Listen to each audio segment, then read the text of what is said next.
ជំរាបសួរបងប្អូនថ្ងៃនេះមើលចាំមកជួយខ្ញុំហើយឥឡូវមិនចាប់ដាំស្លាយអញ្ចឹងខ្ញុំឆ្លៃថងវាកុំឲ្យនេះនៅក្នុងថងយូរពេកដោយសារតែរាំងហើយអញ្ចឹងឆ្លៃវាមើលការចាំមកជួយខ្ញុំហើយថងនេះយើងទុកនៅហ្នឹងហើយមិនបាច់ទៅចេញទេព្រោះអីយើងធ្វើចឹងទៅវាធម្មតាបើមានភ្លៀងយើងដាក់វិញទៅដោយសារតែចាំឲ្យតាពាំងមកជួយហ្នឹងវាចាយកាន់ក្តាប់សិនចាំយើងគ្រូបាញ់ខែវាបែបធម្មជាតិអញ្ចឹងរៀងហត់តិចដោយសារតែខែវាការផ្លែខុសរដូវចាmìnhយកចេញដកទៅចាមើលបានចានេះ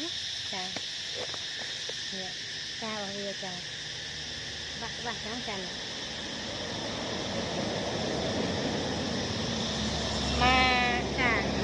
អានេះខ្ញុំឆ្លៃមើលនេះគឺដើមវានៅក្នុងកតូនេះចាកតូធុងនេះ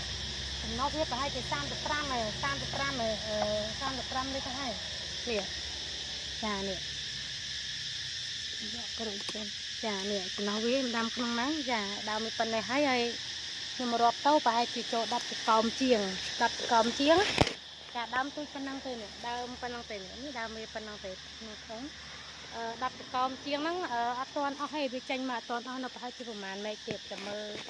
ចាំវាចេញអស់ចាំមើលខ្ញុំរាប់ថាវាទាំងអស់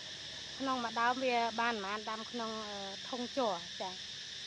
ខ្ញុំយកចេញមកមេឃហើយដល់នៅមួយមេឃទៀតចាមេឃនេះខ្ញុំចោះ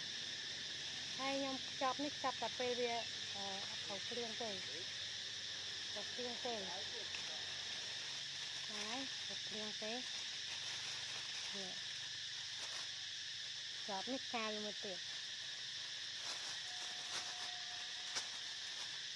ឲ្យទៅភ្លៀងចាដើមហ្នឹងប្រហែលជាបាន10កោមជាងនេះចាវាដូចវាផ្កាវានៅខាងនេះចាហើយមកក្នុងខំប្រឹងលូតចានេះទៀតហើយ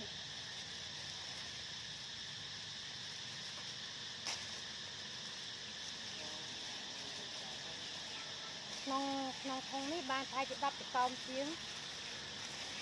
ឡើងយកចេញវិញទុកថងហ្នឹងក្រក់វិញព្រោះឯភ្លៀងផ្លែខុសរដូវនេះផ្លែខុសរដូវមួយធុងនេះបាន10ផ្កាជាងចានេះផ្កាវាបាយបាយ